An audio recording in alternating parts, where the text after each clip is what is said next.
Thanks, pal. So Jim Norton's back. And now, here's Jimmy. Hold on a second, Sam. Make sure I'm on. You are. So I'm blogging for Scientology. Hurt you at the Village Voice? You practicing? And what was the seventh question? I believe it was, how big's your cock? Where's your cock? Okay, let's bring in Tony Ortega. All right, we're ready then. Okay, all right. And he's on Jim's mic. Hold on. There we go. Hello, Tony Ortega. How are you? How's it going, man? Sit down, have a seat. Our guest who writes Tony Ortega, it's ORTEGA.org. Yeah. And Tony Ortega 94 on Twitter, promoting The Unbreakable Miss Lovely. It's a book about a woman named Paulette Cooper.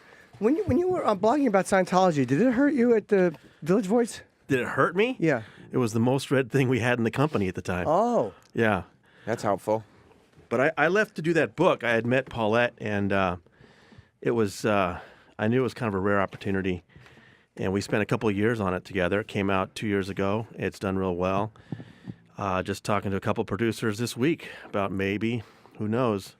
Making a movie? We'd love to make it into a movie, yeah. But What got you into Scientology to go like, oh, this is the thing I'm going to write about?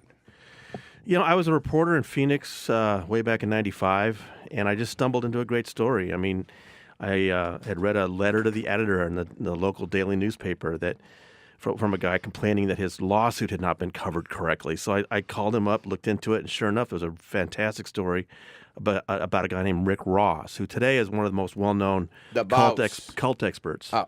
Not the rapper. Oh, No. okay. How about Freeway Rick, the real one? But not Freeway Rick Ross Not either. the crack dealer either? Not him either. Okay. That's the good one. And just one story led to another, and 20 years later, I'm still writing about it. And I think part of what keeps me going is it's just such a fascinating time in Scientology's history. It's going through several crises. It's splitting apart, and I just there's something new every day. Well, here's why. I mean, the reason your name came up in conversation, and we were like, we should try to get Tony on the show, is because we had Giovanni Ribisi on.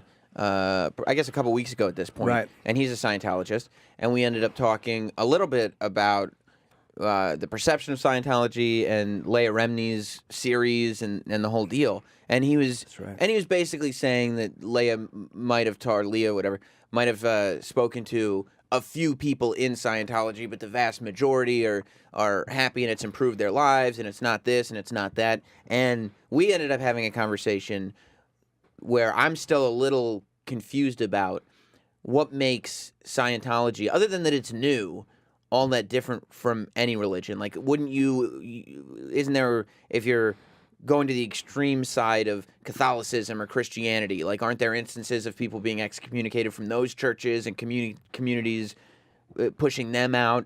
It's just happened for so long that maybe it's a little more palatable. Yeah, I mean, I hear that a lot from people. They say, okay, Scientology has this Xenu character, but, Christianity has angels and devils and hell, and, don't all religions kind of have the same idea? And Alex Gibney asked me that question on his movie Going Clear, and I explained to him one of the things that makes it a little different is that Christianity, Judaism, Islam, they can explain themselves in a few minutes. There's a basic concept to them that doesn't take very long to grasp. Mm-hmm. And you can be in them for a long time, and there are more, sort of extreme versions of them, and there's a lot of lore to learn. But that basic idea of what Christianity is doesn't change. Scientology tells you when you first come in that it's applied philosophy to help you with your communication skills, and you're asked to pay $50 for a course.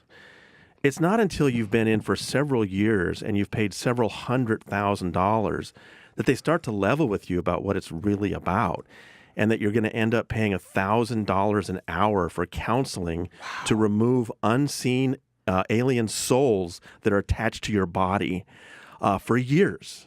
Do you have to, meaning, is there a version of Scientology that's the guy who goes to church once a month? On Christmas and Easter, yeah. Like, can you just go to, I'm like, yeah, I guess I'm a Scientologist, but not really practicing. Not really, and that's why I find the Tom Cruise video so fascinating. Remember the video that came out that was leaked to the internet back in 2008? Yeah, it didn't do him any favors. And he was wearing a black turtleneck, and he was talking, and most of what he's saying just doesn't, you don't even know what he's saying, but there's one thing he said in particular you should pay attention to. He talks about a policy called KSW.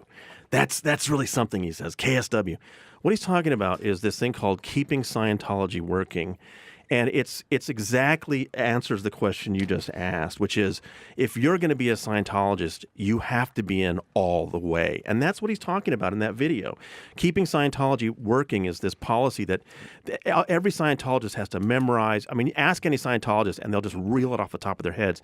And what it says is that everything in your life has to be dedicated to Scientology. You cannot look at other things. Scientology is the answer. And not only that, but it has to be the version of Scientology that L. Ron Hubbard came up with. It's the purity that they're after. So there really is no such thing as a casual Scientologist. So there's only one version of Scientology? There is not. There are many versions of Scientology, but the church tries to enforce its version. And that's part of why people leave. I see. So like, with Christianity, people who push it, a born-again Christian that is pushing, like, no, you have to follow the word of the Bible. That's not coming from the church. That's coming from this believer, whereas in Scientology, the church itself as an organization is pushing this by the book. It is a kind of fundamentalism is what you're talking about. Yes. And keep in mind that L. Ron Hubbard, when he first came up with this in 1950, he called it science. The first book that came out with is called Dianetics. Right. And the subtitle is The Modern Science of Mental Health. And he sold it as a science for a couple of years. And then in 1953 decided to try the religion angle. He literally called it that, the religion angle. And to this day, they really believe that they're not really doing what you do in Christianity or other religions. It is a science to help you remember what happened to you 10 billion years ago through the use of this e-meter machine. And you have to do it exactly the way Hubbard said. Well, the nature of science is that if somebody really did discover something, other scientists should be able to discover the same thing as well. Of course, it's provable. Right, exactly. Yeah. So early on, people would leave Dianetics and say, I like what Hubbard came up with, but this is a science. I'm going to explore it myself and come up with my own version. And right from the beginning, there were all kinds of splinter groups and other versions, and L. Ron Hubbard hated that.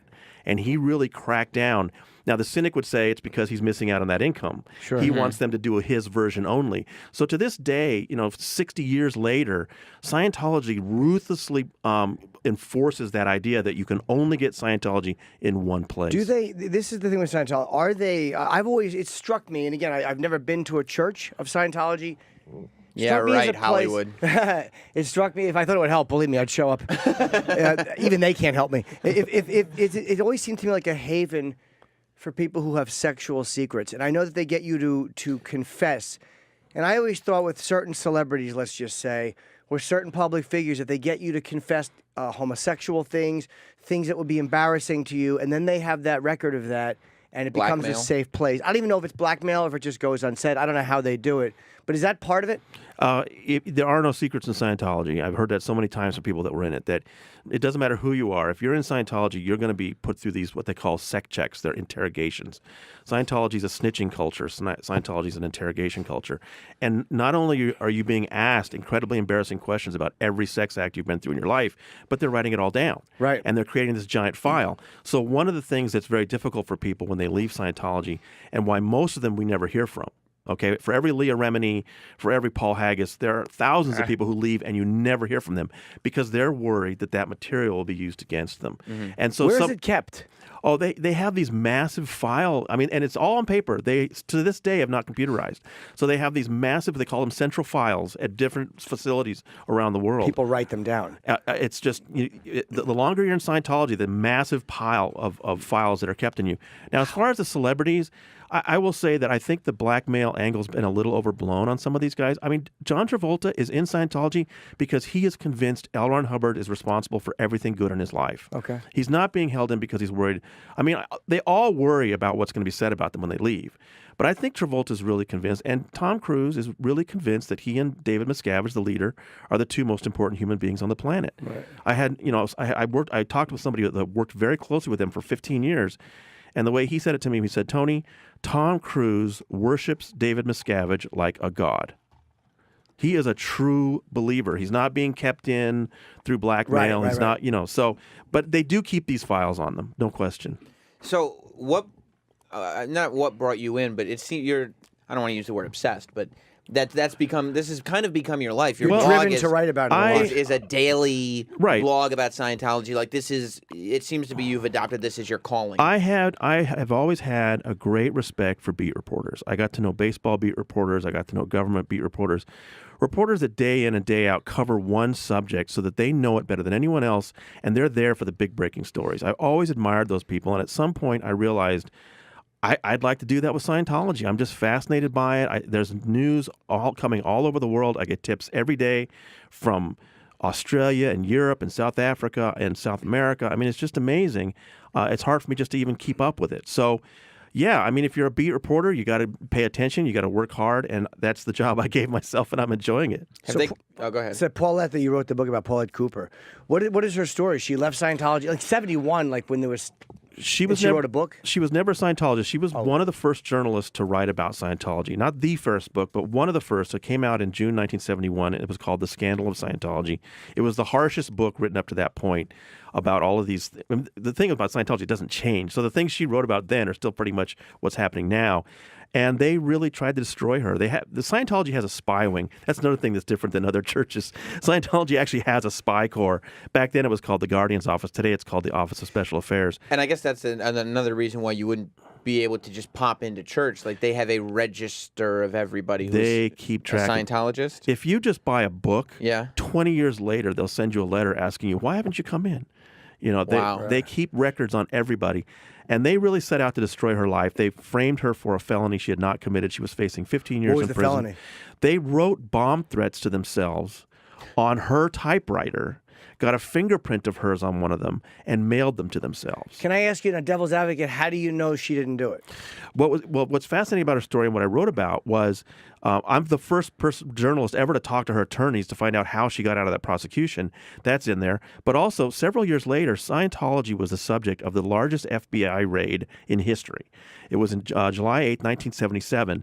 And they were not raiding over Paulette. They were raiding because Scientology had pulled off the biggest infiltration of our federal government in this country's history. For years, they'd been stealing documents out of government offices, and they were raided, and in those documents, they found the planning documents for framing Paulette.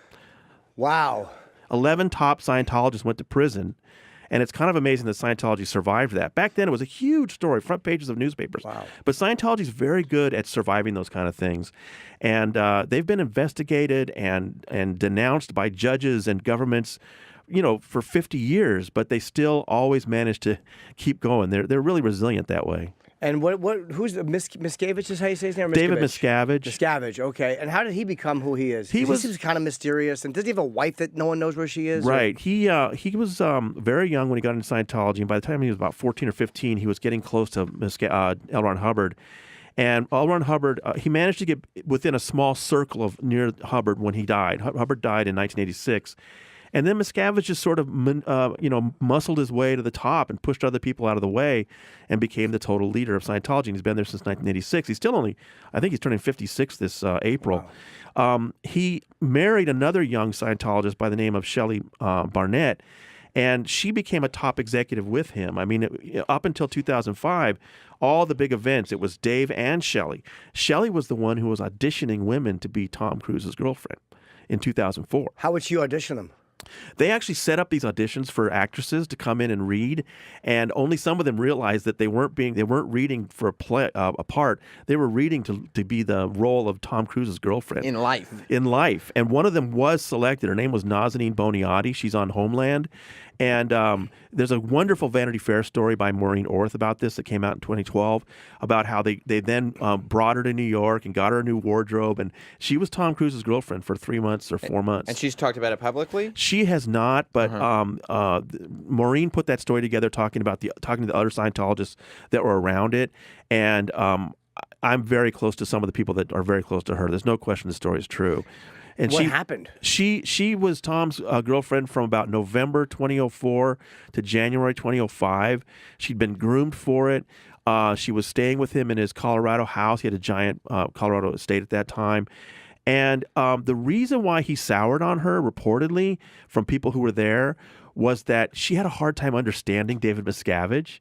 And it was frustrating because Miscavige has this South Philly accent. He talks kind of fast, and she would have a hard time understanding it, and it just infuriated Miscavige. So Cruise dumped her. Because, wait, Miscavige didn't like that she didn't understand what he was saying? Yeah, that was one of the things. She would ask him to repeat himself. Yes. He's like, I'm not going to do that. Yeah, exactly. Or maybe that's it, or maybe she would just look at him like, what? What are you talking about? Did you say what's going on? Shut up. Exactly. You know what you're talking about. Wow, so that's why she he was dumped just her. before Katie Holmes. Well, so Oh. if they go to all this effort of putting this relationship together and going so far as to cast a girlfriend Right. and have them get married, Right. and I'm assuming that them having a kid and getting married is part of the routine, not they fell in love after this thing, unless I'm wrong. Well, I think that, Nazanin really did care for him a great deal, and she was heartbroken when he dumped her. I don't think they auditioned Katie. I think that kind of happened on its own. And then, I really believe that Tom Cruise was very much in love with Nicole Kidman, very much in love with Katie Holmes, and I think they loved him. Both of them made attempts to be part of Scientology. Nicole did quite a bit of Scientology, and then she soured on that. And then, they were married in 1990. By 1992, she had pulled him away from Scientology. We didn't know this at the time. He was actually out of Scientology from 92 to 2000 because of Nicole. And the church managed to keep that quiet. We didn't find out until much later when they broke up at the end of 2000. David Miscavige assigned Marty Rathman. Job one in Scientology was to get Tom back in the fold. So from 2001 to 2004, they really worked on him until they ramped him up so he was the most enthusiastic, gung-ho Scientologist, and that's why they gave him that big medal in October 2004 when they made that video of him. And you don't think there's something there that people just don't want other people to know? Meaning you don't think that, yeah, they got me back in because eventually this stuff that I don't want people to know will come out. I think that, like I said, I think it might be part of it. I think that they're concerned about what might be said, but everybody that worked very closely with the two of them that has talked to me all say that he's a true believer. He really believes this stuff. And you just said too that he made him feel like the most important person in the world. Like if you can play to somebody's ego, who is already a Tom Cruise of the world, that seems like it could be an effective. The thing, method. Nazanin, in Going Clear, and Alex Gibney got this from FBI testimony, in Colorado at one point. When Tom was angry at Nazanin that she was having a hard time understanding David Miscavige, Tom made a point, and it's on the radio, so you're not going to see it, but he put his hand up and said, "There's LRH, there's David Miscavige, and there's me." And making the I do that in clear. this room a lot with myself and Sam and Adrian. That's not fair. And that's how he sees the world. Is those are the three most important human beings who've ever lived. How about the books? Was it Jenna Miscavige wrote a book? Was that his niece? David's niece, Jenna Miscavige Hill, came out with a book that came out in early 2013. It's done very, very well. Can I ask you? We interviewed her, and I read some of it, but I didn't think there was anything particularly horrendous in that book. And I got the vibe, is she really trying to write about Scientology, or are they kind of approving what she's writing about Scientology? No, I think the thing that I took away from that book was how brave she was to write how much her uncle seemed to take glee in destroying lives and splitting up families and keeping her from her mother and that kind of thing. She really made her uncle look like a coward. Okay. And that's what you're right. There's a lot of other stuff like who her boyfriends were and what it was like growing up in Scientology, which are fun. But I think that was what you should take away from that book. And then there's Ron Miscavige, her grandfather, David Miscavige's father. He came out with a book earlier or last year in May called Ruthless. About he had been in Scientology, and he had been at the international base near Hemet, California, and escaped in 2012. David's father had to escape. He had to escape. Yes, and he's been on television a lot, and his book is very interesting. I've written some stories about how Miscavige's own family has been torn apart now, and one interesting person that's involved in all that is Lisa Marie Presley. Was she a Scientologist? She's left, and she really helped out Ron, and she tried to have a confrontation with David Miscavige about what he was doing, and he was too afraid to face her. He wouldn't face her. He sent his sisters in instead to scream at her. So with the father, how can the father? What do you mean escape? Can't the father just leave? I mean, if your son runs the whole operation, who's going to stop you from walking out the door? In base in California, it's about 90 miles east of Los Angeles. It's near Hemet, California. It's a 500-acre compound. And it's got fence with sharp wire on top, and it's clear that it's meant not to keep people from going in, but to keep people from going out. But you talk to anybody that escaped from there, Mark and Claire Headley, John Brousseau, Ron Miscavige, they all tell the same thing, that they had to time it perfectly and fool a guard and get in their car and drive as fast as they could, or Mark had to zip away on a motorcycle and then got run down. Wait, what if you want to go to the store? You have to. Well, they have a store on the campus. I was just talking to somebody talking about how much he smoked there. I said, "Well, where did you get your cigarettes?" He said, "Oh, we have a store on the campus on the compound." What if you just want to go for a drive? No. You really, the father of the guy who runs Scientology couldn't get in a car and go for a ride? And only if it was for as long as the guards knew why and what it was for. Yeah, no, they couldn't. How do they sell that to you as a person? Like, how do they tell you? Okay, you it's for your own protection. I don't get it. Well, I mean, that's the Sea Org. The Sea Org in particular is fascinating. I mean, they sign a $1 billion contract. They work for a long time. They work children. There's a lawsuit in Los Angeles right now about a young woman. She joined the Sea Org when she was 12, signed the $1 billion contract, and then was working 90 hours a week, 7 days a week. Some weeks didn't get paid at all. The most they ever get paid is $50 in a whole week. Did nobody tell them that a $50 billion year contract or whatever that might not hold up in a court of law? Yeah, like there may not be as much especially when they're 12 years old. I mean, contracts cannot be signed by 12 years old, but she did. She was punished because they found out she'd written a note expressing that she missed her mother. When she was 13, they moved her to the adult schedule, which was 112 hours a week. Again, pennies an hour, 7 days a week. What are you doing there?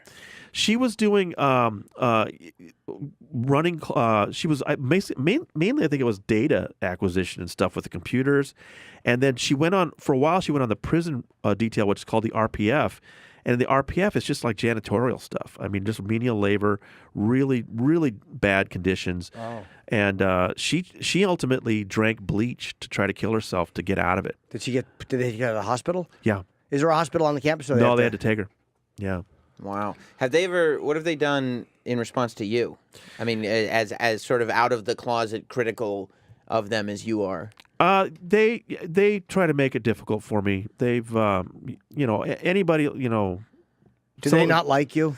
They don't like me too much, and I'm always sending them emails asking them for responses and help me with the data and everything, and they never respond. What they do is they send private investigators around to harass people that I know, loved ones, and but they don't go to you directly. They never. It's always this real creepy stuff. I was on Leah Remini's show. She had me on, and I told her about one incident where they hired an out-of-work reporter, Daily News reporter, in fact, to pretend that he was working on a big expose about my wife, and he wanted quotes from her employers, claiming that she was some kind of a terrorist just because she put some jokes up on the anonymous anonymous forums, and it didn't work. Her bosses stood by her, but it was very, very creepy. They're hoping to get her fired, and that would hurt me. Yeah. So they've tried multiple operations like that. Nothing like Paulette. Nobody has faced as much harassment as Paulette, and that's why I wanted to write her story. What did they do to Paulette? Well, they got her framed for that one crime, and she was facing 15 years in prison. She came close to killing herself. That fell apart, but then they tried multiple other operations. They were always trying. At one point, they had a private investigator approach her, claiming that he was working for a millionaire who wanted to expose Scientology, and she fell for it and went to work for him, and everything she did was taped and recorded. Wow. They sued her 19 different times. They're very litigious, right? Yes, and they use a scorched earth tactics in court. I mean, what do you mean? Well, even the most black hat Monsanto type of corporation, you figure at some point in court is going to say, let's cut our losses and settle or whatever. Scientology never does that. It's always the most harassment, the most delaying, anything. They're always trying to disqualify attorneys. I mean, I could go through the cases, but it's just they run roughshod over our justice system, our court system. Is it because they have a lot of money and they know they can out-litigate anybody? They have so much money. I mean, this whole organization's only got about 20,000 people in it. Right. But they've got, 3 or 4 billion, much of it in liquid assets, which they just spend endlessly on private investigators and attorneys. So you think that's as many people total in the organization? Like that's how many people are Scientologists? 20,000? Yeah, it's really shrunk down. They never had. They said 8 million. They've never had the millions. They've always claimed that. I found a New York Times story from 1969 where they claimed 15 million. They've never had that many. All the top executives that have left now who had access to enrollment documents tell me that the biggest extent was about the year 1990. They had about 100,000 active members. That's shrunk and shrunk. Now, the most recent top executive who defected 2 years ago. His name is Paul Burkhart. I've written about him. He had daily access to reports from all the orgs around the world. I asked him, how big is this thing now? And he said less than 20,000. Why? What's the main reason? Because it seems like it used to be such a scary thing. Oh my God, they'll harass you. Now with like all these YouTube and Twitter and Facebook and all these ways for people to speak, that doesn't seem as scary anymore. Is that why people are leaving? Because it seems like people are criticizing them publicly much more than I ever heard before. Many more people are leaving. I think Miscavige made a mistake when he created this prison for his executives at the base called The Hole in 2004. And he put like 100 executives in this office and closed the door and locked the key and walked away. And they were in there for years, only let out once a day to take a shower. No. That's why Marty Rathman escaped. That's why Mike Rinder escaped. These top executives finally had enough. They all left. They all started speaking out publicly in about 2009. Meanwhile, Anonymous had come out in 2008. And Anonymous created a lot of cover for people because there were so many people now online talking about Scientology.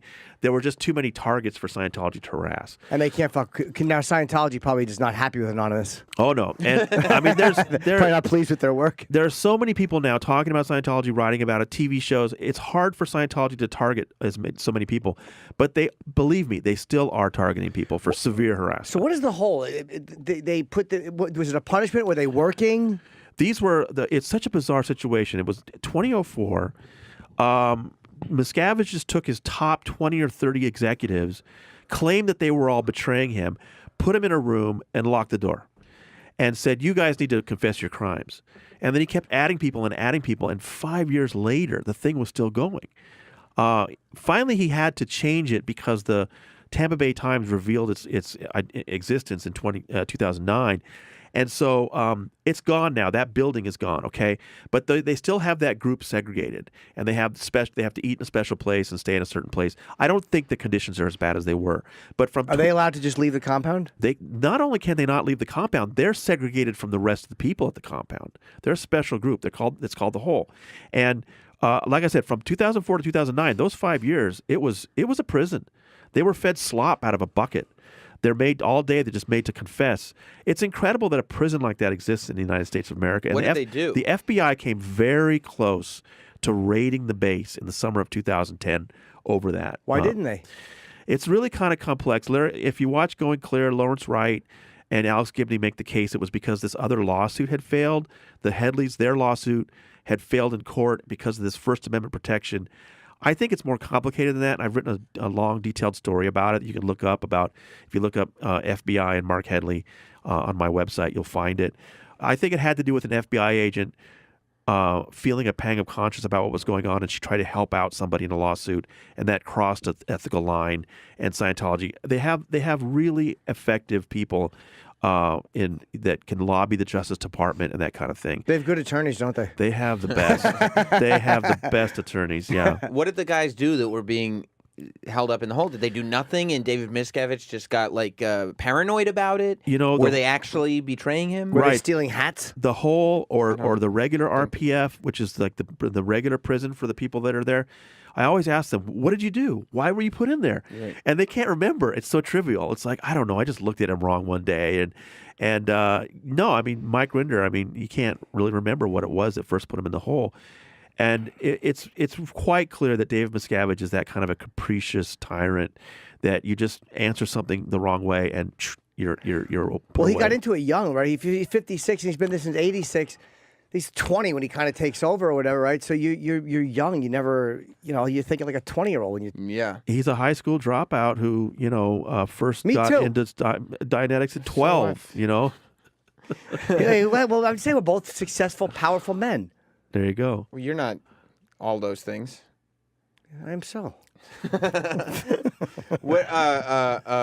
So, what's the response been like for people? Have you seen like your work getting more and more responses to it? Yeah, I mean, this is really, people are fascinated by Scientology, and whenever you see a story in a magazine or a newspaper, it's going to be the most read story in that publication that day. And my website it's just me, but I'm getting 10,000 unique visitors a day. I mean, it's really doing well. You got good server strength in that bunker. Yeah, exactly. And more and more shows are coming. I mean, Leah's show really reached a whole new audience. She did such a good job. It was a good show. I didn't see it.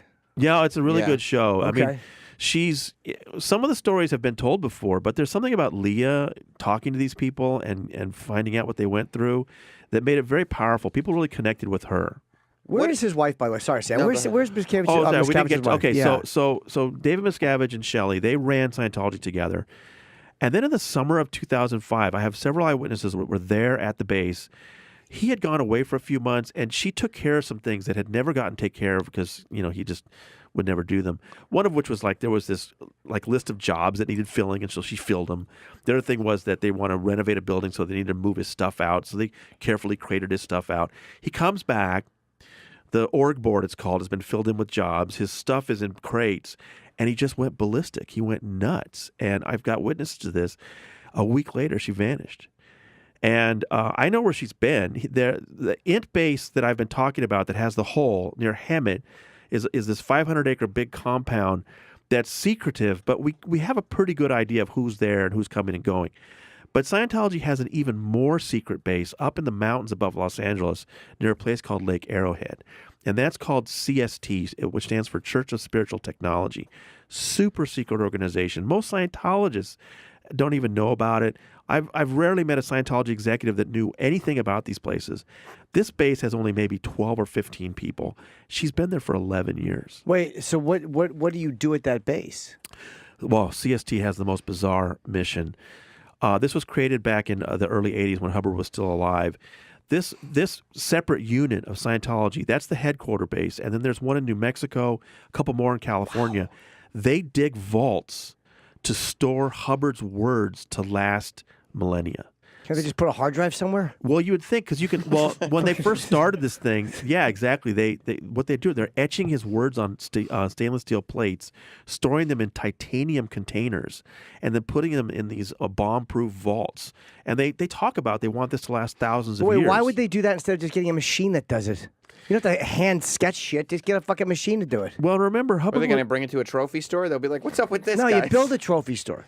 That's true. If you're Scientology, you build one. Hubbard was a science fiction writer. He has this idea that civilization is going to collapse, and then people are going to want to get his wisdom out and rebuild. These are going to be the new hieroglyphics. These are going to be what we find. This is what society was. Exactly. So she's up there now. Is she being punished up there? She's not allowed to leave, or you don't know? She's etching plates. That's the big question. Is she there on her own, on her own will or not? And Leah Remini filed a missing persons report on her back in 2013, and the LAPD claimed, they told me, that they visited her and she didn't want to make a statement. But I just recently talked to a person who lives only a couple miles from the base who says that they spotted her in town with two handlers, and she looked awful, and she looked really frail. So I am not. I mean, the problem for law enforcement is if they rushed into that base to rescue her, she might say, "No, I'm here working on my own will. I'm happy where I am." I don't think there's any question she was banished there by her husband, but the conditioning in Scientology is so heavy. I don't know that she would come out if she was given the opportunity. Well, who can't he fuck with? Because he seems like he can do kind of what he wants, but there's got to be someone that he can't fuck with for whatever reason. At this point, he's done a very good job making sure that the people who might be able to get to him can't. There are these actual documents of boards and trustees and stuff that govern all of these entities, right? And theoretically, it might be possible for those boards of directors to vote him out. But he spent 30 years making sure that's not going to happen, that he's got total control of all that. As far as the government is concerned, the word church is so powerful with people. They hear Church of Scientology, and then they have a cross that looks like a Christian cross, which is intended to fool people. They have nothing to do with Christianity. They don't worship a God. They believe that Jesus Christ was just a mental implant that was put into our minds 75 million years ago. But it's really tough to get government officials to care about this organization.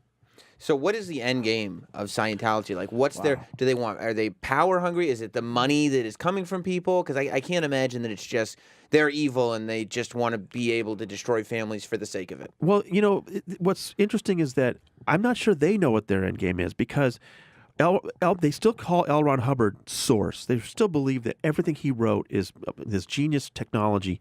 and they're really just following his orders, following his So orders. even at the highest levels, they fully believe, like David Miscavige believes the things in those books. That's what I've been told. That he's actually like he won't go near small children because he's afraid that these unseen entities from them will attach themselves to him.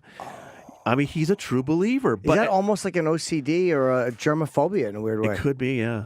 Spiritual germophobia. Well, he won't go to the kids because he thinks they have all these little things. Well, we all do, but apparently he's particularly afraid of the body thetans that small children have. Is that why he won't interact? They said he hasn't done live television in 20 years. The only time he was on live network television was with Ted Koppel and Nightline 25 years ago this week. Or 25 years. And I watched that interview on your website last night. And he didn't do that badly. I mean, he wasn't great, but it's just a shame he won't give interviews. The last one he actually gave a print interview in 1998, but nothing since then. He hasn't done an interview since 1998? Nope. Does he only want to talk to other Scientologists and be around them? David Miscavige's entire focus is on the wealthy donors. When he puts an ad on the Super Bowl, when he opens a new place like he did in San Diego a few weeks ago, it's all to convince the wealthy donors that Scientology is actually expanding when they really aren't, because that's what he relies on. Or there's a guy named Trish Duggan. He's a billionaire and he's Scientology. He's the richest Scientologist in the world, and Miscavige really relies on the millions that Duggan gives year after year. Wow. So I wonder if he doesn't want people around him because he doesn't want their stuff jumping on him. That's it. Like regular people. He probably only hangs out with a certain level.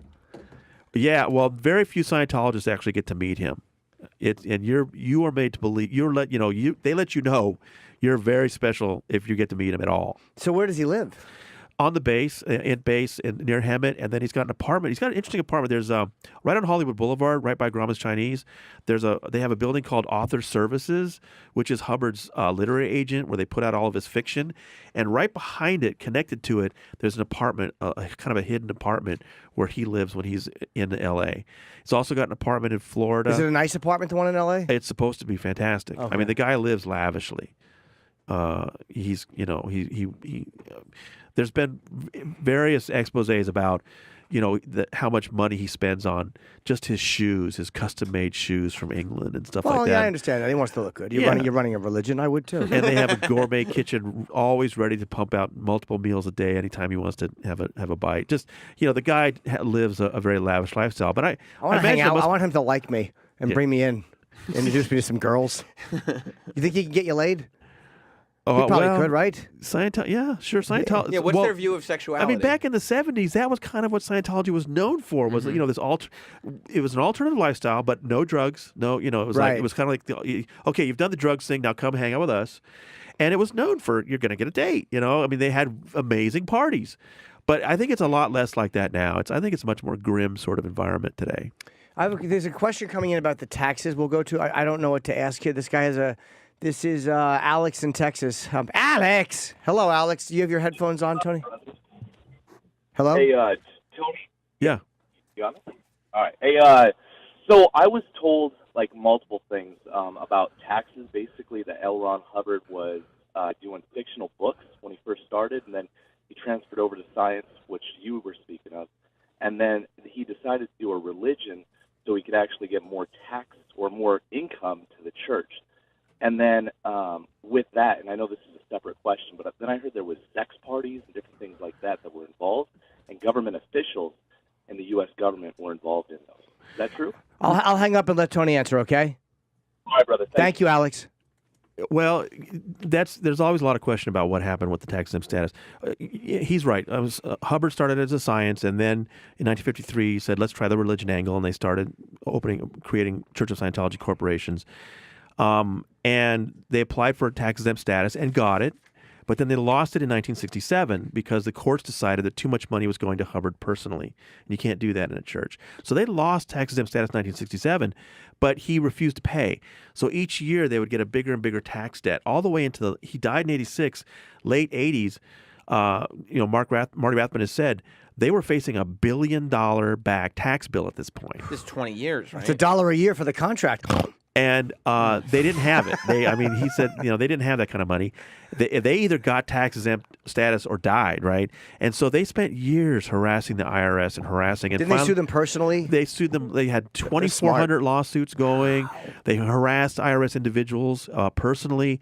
And finally, in 1991, the IRS commissioner at the time, this is under Bush 1, he decided, okay, we'll figure this out, and started a study that 2 years later, 93, under Clinton, they signed tax-exempt status. So people have asked me, what did they do to Goldberg to get him to roll over? But Marty Rathbun has said repeatedly that they just went to his office and told him that all the harassment would stop if they could just work something out. And he really seemed... He said his shoulders slumped. He's like, okay. And the IRS just gave up after all that harassment. It's kind of hard for me to be mad at Scientology for that one. That one, you gotta fucking give them a nod. You get the IRS to throw their hands up. There's something pretty impressive about that. Exactly, yes. You said that a lot of Scientologists are Trump supporters, right? Well, I've noticed over the years that Scientologists tend to be more conservative than... I do know liberal Scientologists, but it tends to be more of a right-leaning group. They don't have much political influence because, even politicians realize that they're kind of nutty. But I did notice coming into the election that a lot of current and former Scientologists were Trump supporters. And then the LA Times did a great story that the only precinct in all of Los Angeles that voted for Trump was the one that included the Scientology headquarters, because all those workers actually live there on the base, and they all voted for Trump. So it is, maybe there's a bit of a conservative base. Well, I thought it was a little surprising because the Scientology's never had a friend in the White House like Bill Clinton. Yeah. Because Bill signed that it started under Bush 1, but Clinton signed it in 93. And then Bill went to bat for them overseas. He really harassed Germany over the fact that they were clamping down on Scientology. I don't know what Hillary's views were. I was not sure, but I kind of had a feeling that if she became president that, Scientology might have a pretty easy go of it. You think maybe Scientology knew a young lady friend of Bill's? I don't know. There were thetans on my penis. She cleaned them off. But I don't know what's going on with Trump. I mean, on the one hand, I've got some conservative friends that assure me that they think they're going to be able to get Trump to crack down on Scientology. On the other hand, I mentioned Bob Duggan, the richest Scientologist. His wife, Trish, was at the inaugural. We saw her talking with Kellyanne Conway. So I think the Scientologists are making their move right now to try to, get in with Trump. So I don't know which way it's going to go under Trump. Well, Tony, thank you. We have Bob Odenkirk will be here shortly. You're really interesting, man, and your blog is really interesting. And I wish I had read this book. It's called The Unbreakable Miss Lovely. It's available now. TonyOrtega.org. I brought you a copy. Oh, thank you. I would love to read that. And it's Tony Ortega 94 on Twitter. And next time we'd like to have you in when we don't have anybody else coming in after. You're a really interesting guy. Thanks for having me on. It's Thank great. you, Tony, very much.